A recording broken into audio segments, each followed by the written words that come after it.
근데 문제는 잘 살기 시작하면서부터 돼요. 항상 신앙은 고난이 있을 때 꺾이지 않습니다. 신앙은 잘 먹고 잘 살고 편할 때 꺾입니다. 그게 바로 1990년대부터 우리가 꽤 잘 살게 됐어요. 그러면서 하나님을 잊어버리기 시작합니다. 지금 그 상황이 2000년대 이후까지 계속되고 있죠. 많은 사람들이 영성을 추구합니다. 아까 제가 얘기했듯이 명리학을 추구하고 명리학과 함께 성경도 읽죠. 그러면서 자기는 스피리추얼하다. 나는 영적이다. 그렇지만 나는 종교는 별로야. 기존 종교 별로야. 뭐 이런 식으로 하는 그런 시대가 왔습니다. 우리나라만 그러냐? 아니에요. 전 세계가 지금 그런 식으로 돌아가고 있어요.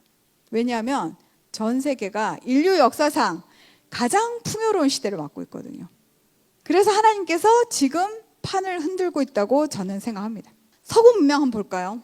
하나님께서 지금 판을 흔들어가지고 쫙 둘을 가누고 계시는데요. 그 기준은 저는 프로라이프냐 프로초이스냐로 봅니다. 프로라이프, 당신은 생명을 선택하겠습니까? 아니면 내 소견에 옳은 대로 내가 하고 싶은 나의 선택을 선택하겠습니까? 라는 것이죠. 원래 이 단어는 미국에서 낙태 찬성 또는 낙태 반대 운동할 때 쓰는 단어예요.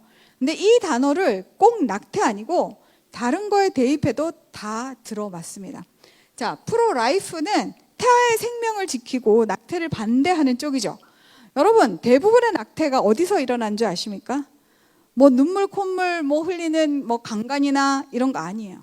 99%의 낙태는 책임감 없는 성인들이 자기 마음대로 놀다가 애가 생기면 그 아이를 그냥 지워라. 이런 식의 낙태가 대부분입니다.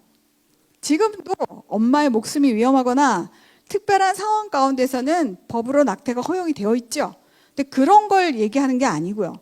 그냥 프리섹스를 하다가 아이가 생기면 낙태로 그냥 해결하겠다. 이러는 사람들이 프로초이스입니다. 그러면 낙태를 반대하고 생명을 잘 보존을 하려면 일단 그 생명이 건강한 가정 안에서 생겨야 돼요. 결혼 바깥에서 생기면 이 생명은 죽기 십상이죠. 책임을 안 지려고 하니까. 그래서 낙태를 반대하는 사람들은 전통적인 가족을 중시하고 남녀의 이 보완적인 역할을 중요하게 생각을 합니다. 그리고 LGBTQ 이런 거 반대하죠. 그리고 LGBTQ를 그 라이프 스타일을 도덕적으로 문제가 없다, 정상이다라고 말하는 차별금지법이나 평등법에 대해서 반대를 합니다. 그런데 프로초이스로 딱 가죠. 낙태 찬성합니다. 야, 여자 몸 안에 있는 생명 여자가 마음대로 하는데 나의 선택이지 니네가 왜 난리야? 근데 이런 생각을 가지면서 페미니즘으로 가는 거죠. 이들은 별로 엄마 아빠 있는 전통적인 가정, 정상 가정 이런 말 싫어합니다. 다양한 가정, 다양한 가족 이런 거 좋아하죠. 그래서 동성 결혼도 괜찮고 나하고 강아지하고 같이 또 가족하도 아무런 문제가 없죠. 그리고 LGBTQ 완전 찬성합니다. 차별금지법, 평등법 찬성하죠. 이렇게 생명으로 나누면 되게 극명한데 되게 이상한 것은 이 밑에 정치적 진보주의나 좌파 민주당 또는 정치적 보수주의 우파 공화당이 궤를 같이 합니다. 영적인 흐름이 같다는 얘기죠. 여러분, 프로초이스면은 낙태 찬성하고 극단적인 페미니즘이죠. 근데 이 사람들이 친이슬람이에요. 반유대주의입니다. 그리고 이민, 난민 다문화 수용하자 그러고 극단적 생태주의, 신재생 에너지 이런 거 추구합니다. 정부가 크기를 바라요. 그리고 PC주의, 워키즘 이런 거 하고 레거시 미디어, 올드 미디어인 CNN, 뉴욕타임즈 이런 거에 목맵니다. 그리고 헐리우드이 그 뒤를 바치고 있죠. 그리고 친중, 사회주의. 뉴욕이 그 시장경제 핫 플레이스인데 이번에 30대 초반에 이슬람 사회주의자가 시장으로 당선이 됐어요. 왜냐? 뉴욕에 있는 젊은 애들이 우리는 사회주의를 원한다. 사회주의와 공산주의는 다르지 않아요, 여러분. 말장난입니다.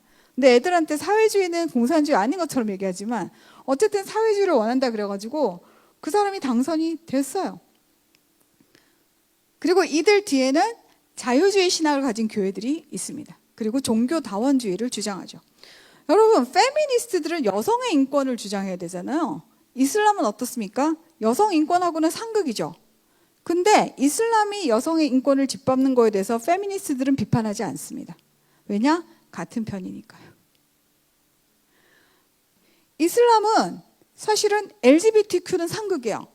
여러분, 이슬람에서 동성애하다 걸리면 죽어요. 근데 이슬람이 이 LGBTQ 운동에 대해서 말 안 합니다. 왜냐? 같은 편이니까 지금은.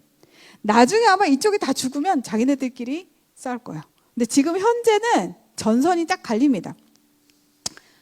프로라이프 쪽에는 반 이슬람, 친 이스라엘, 국경 강화하고 자국민 보호하자고 하죠.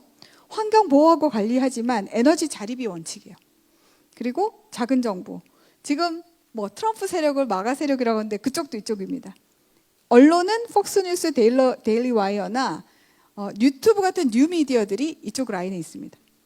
그리고 반중 자유민주주의, 그리고 이 밑에는 신학적으로는 복음주의 신학이 있고요. 심하게 말하면 근본주의라고도 하는 그런 것도 있습니다.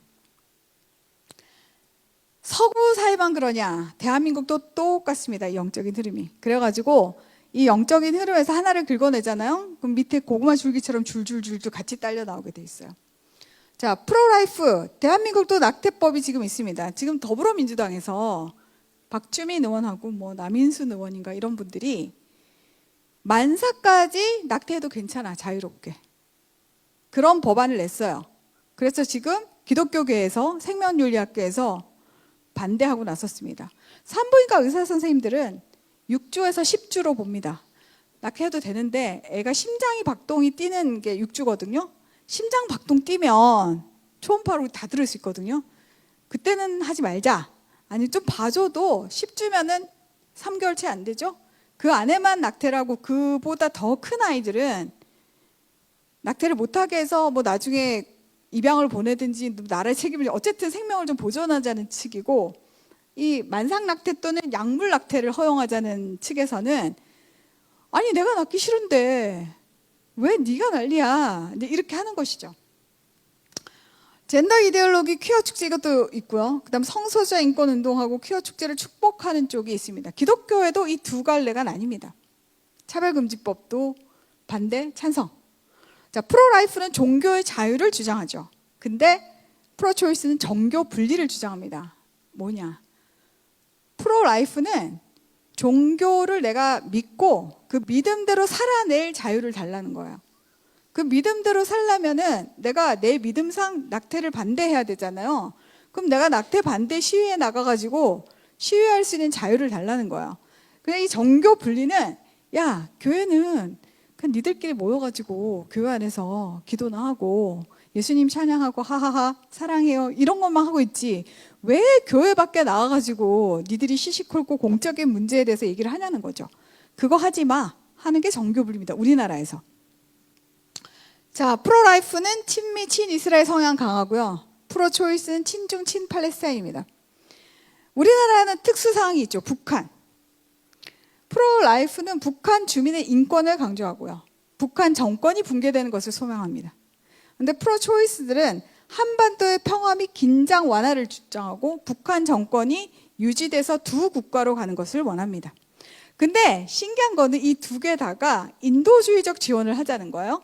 근데 여러분, 인도주의적 지원을 하자는 이 프로라이프 쪽에 계시는 분들은 너무 착해가지고 우리가 인도주의적으로 지원을 하면 낙수 효과가 생겨서 좀 이렇게 좀 떡고물 같은 게 콩고물이 주민들한테 떨어지지 않을까? 라고 생각하고 지원을 했어요, 지금까지. 근데 결과는 전혀 떨어지지 않는답니다. 그래서 인도적 지원을 하면 안 됩니다. 제가 얼마 전에 한 2, 3주 전에 탈북민 한 분을 만났거든요. 이분은 북송 가족인데 일본으로 가셨어요. 저는 당연히 북송 가족인데 탈북을 했으니 일본으로 갔나 보다 생각을 했는데 그분이 하신 말씀이 원래 스위스로 가려고 그랬대요. 너무 뜬금이 없잖아요. 그래서 제가 아니 스위스는 왜요? 제가 그랬어요. 그랬더니 그분이 복수하려고요. 그러는 거예요. 내가 아니 스위스랑 무슨 원수가 적길래 그래 복수를 하려고 하느냐 그랬더니 이분이 여자분이신데 자기는 출신 성분이 굉장히 안 좋대요. 여러분 부모님이 지주나 엘리트 출신이면 출신 성분이 거기 북한 가면 제일 하위 가는 거 아시죠? 그래서 이분이 출신 성분이 안 좋은데, 출신 성분이 안 좋으면 애들이 안 놀아줘요. 출신 성분 안 좋은 애랑 같이 엮였다가 자기가 불이익을 당할까 봐.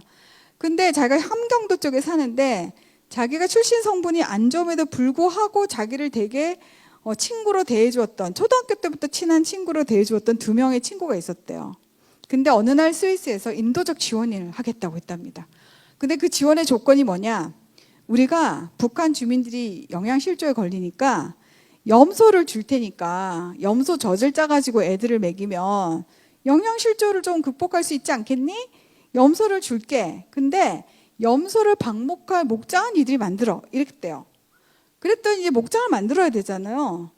북한에 무슨 도구가 있어요? 뭐가 있어요? 학생들 다 동원해서 맨손으로 돌 캐고 뭐 이런 걸 하는데, 그 함경도 꼴짝이 차를 타고 올라가는데 차가 뒤집어져가지고 엄청 사람 많이 죽었대요. 그리고 그 죽은 애들 중에 자기 친구 둘이 있다는 거예요. 자기도 같이 굴렀는데 자기는 죽진 않고 목을 다쳐서 지금도 통증 때문에 밤에 잠을 잘 못 자고, 자기가 가족보다 사랑했던 그 2 친구는 즉사를 했다는 거예요. 그래서 자기가 결심을 했대요. 스위스 이놈들, 니들이 뭐시기에 우리를 이렇게 괴롭히냐. 스위스 사람들 알았을까요? 염소가 왔답니다. 드디어 스위스에서 방목장 만들고 염소가 왔더니 당 간부들이 와가지고 그날 바로 불고기해서 다 잡숴버렸대요.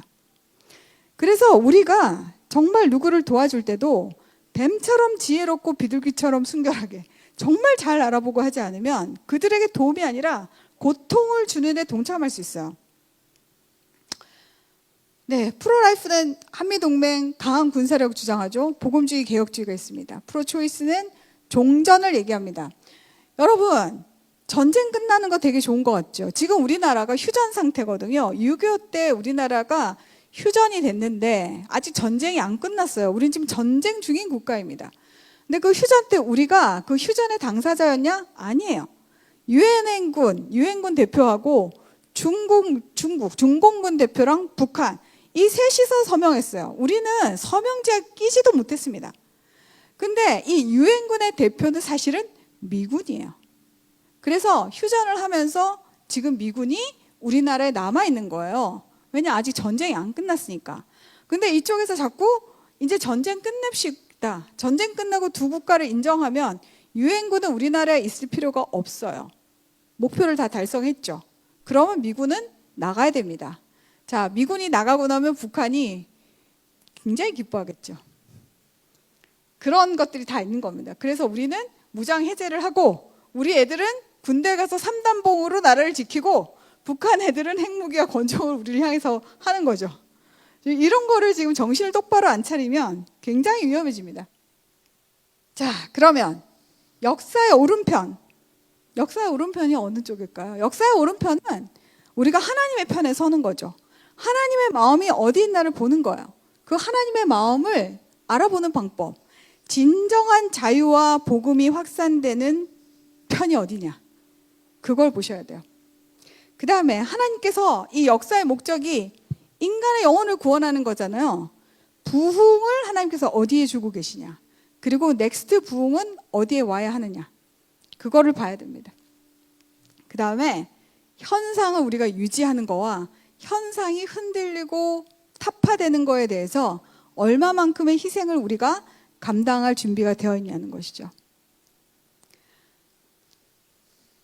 제가 되게 부끄러운 얘기인데, 연평해전이라는 거 혹시 아세요, 여러분? 들어봤어요? 연평해전? 연평해전 때 우리 군인들이 죽었어요.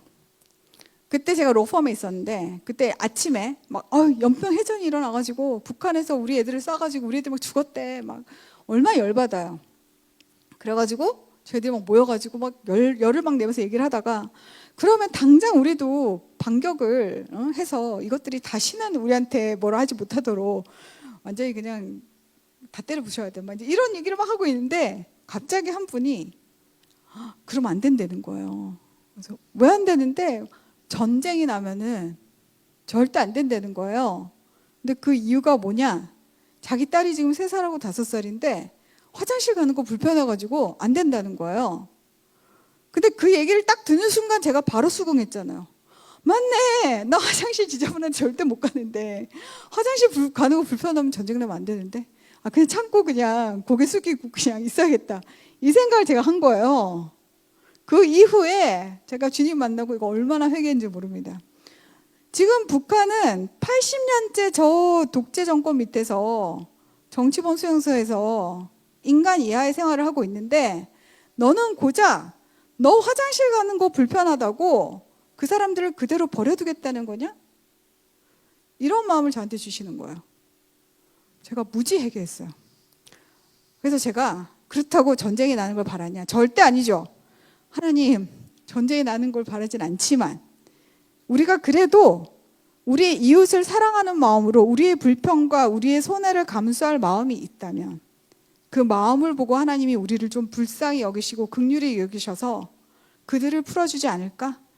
그런 식으로 제가 생각이 좀 바뀌었어요. 마태복음 18장 12절에서 14절까지 한번 읽어봅시다. 시작. 여러분은 99마리예요? 아니면 한 마리예요? 저는 우리는 99마리라고 생각합니다. 너무 편안하게 목자 인도를 잘 받고 그다음 얘들아 여기 좀 잠시 풀 뜯고 쉬고 있어. 그 한 마리 지금 목자가 찾으러 가시는 거죠.